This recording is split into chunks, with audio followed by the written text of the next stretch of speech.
I appreciate you making time for this, but it is also kind of an awkward time because we're really, really close now to the iPhone edition reveal. The announcement, I think, just went live a few hours ago. And I thought at first, like, maybe I should ask him what's going to be, is the iPhone edition going to be living up to the hype? But then I realized something. No iPhone ever lives up to the hype, no matter what. Nothing. No matter what. Nothing. Is always going to be disappointed with it. And I'm curious, with a bit more of a negative approach, what do you think is going to be the most disappointing thing about the app? What are people going to realize, like, oh, this is it? Like, what's going to be the most standout feature that people are disappointed with? I guess the biggest... so I did a video on the iPhone 8 or the iPhone edition model where a lot of the biggest negative criticism was about the cutout and the front sensors and the front camera, where people are like, oh, Apple would never make something that ugly. They would never do that. And so when they finally see it, they're going to be like, oh, okay, well, I guess they would. But as far as things like we may or may not know that are kind of a toss-up, I think Touch ID is maybe that one thing that people will miss, because there's been years and years of everyone who has an iPhone with Touch ID uses it. It's awesome. It's fast. It's the easiest way to log into your phone. No one wants to have an unprotected phone. So that's like, when that goes away, you have to find a different way to secure your phone. Face Unlock could be good. The weird thing about Face Unlock is depending on how wide angle the front-facing camera is, you have to hold your camera up to a certain angle to actually get it to work. Which in the first few generations of phones with Face Unlock was a little weird, but it's gotten better, so maybe that's not a problem. Puts a lot of pressure on Face ID to be good. Yeah, it has to be good. It has to not get tricked easily. It has to be fast. Like, Touch ID was so fast. So it has to be all those things to effectively replace it. But I still think people will be bummed by the lack of a fingerprint reader. Definitely. That's a big change. And I'd agree with you. That's what I think is going to be the biggest shift in terms of how we use our phones and how that's going to change. Word. One thing I wanted to mention is I've been really loving and excited to see the growth of the Apple Watch. And I've noticed on your channel, you're not much of a wearable of really any kind of guy. You haven't really gotten into that industry. Is there any particular thing that you find it lacking or that it doesn't help with enough that prevents you from kind of committing to one watch or something? Yeah, I kind of dabbled in it for a little bit. Like, I was around the first gen Apple Watch when we got all those like Android Wear ones. We got like Moto 360 and LG Gear VR or Gear what was, I don't remember what it was called. Gear S, something like that.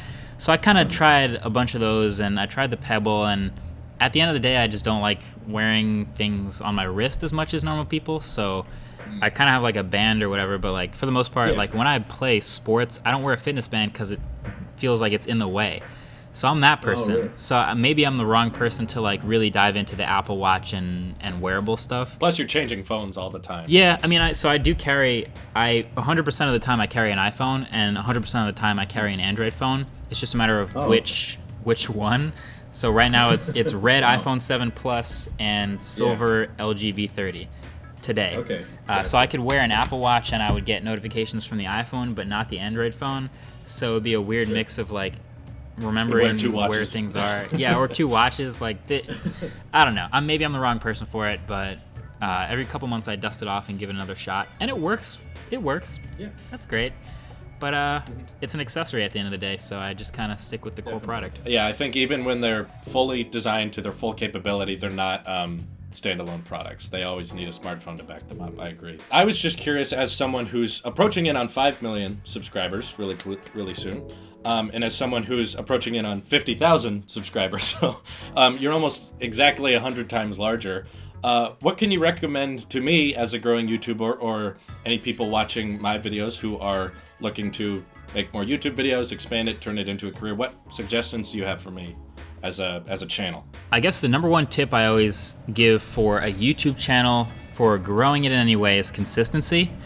And I can already tell you love doing this, so like that's never going to be a problem. It's just like finding the time during the day to just talk tech, just make something tech related. That's not a problem. But then the other half of that is like this continuous evolution where I don't really do it as linear as I would like. I kind of go in steps where like I change one thing, do it for a while, change one thing, do it for a while.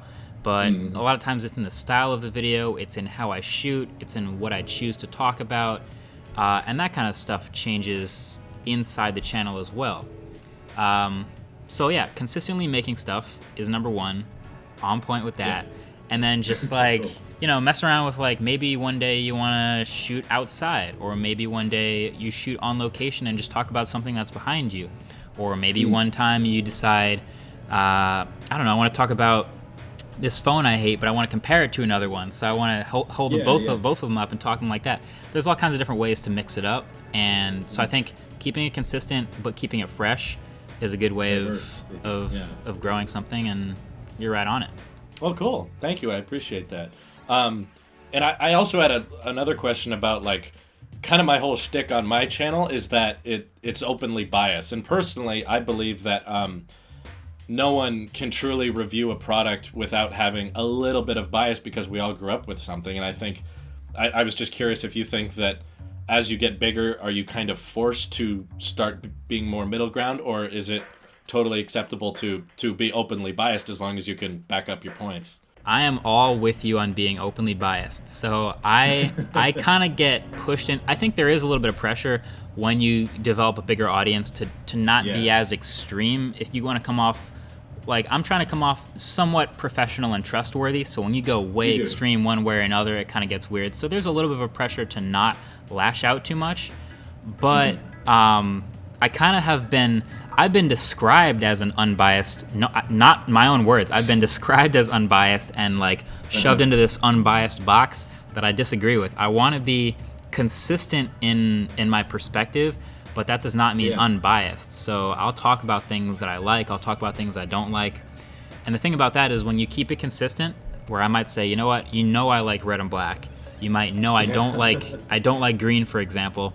If a green phone comes out and I say I don't like it, it's not, I'm not like some unbiased person saying it is green, it is not red and black. I'm saying I don't like it, and I don't like it because it's green. So you can calibrate yourself every time I don't like something because it's green. It's because it's green, and if you like green or not, you can calibrate it based on that. So I wouldn't worry. I wouldn't worry about being unbiased as much as I'd try to stay consistent with my bias. And I think that's probably most important for this sort of a tech field we find ourselves in. Sure. The only unbiased review is a spec sheet. Exactly. Yeah, and tech channels I think should have an obligation to be more than that, more than just listing the features. You got to throw in their 2 cents. Exactly.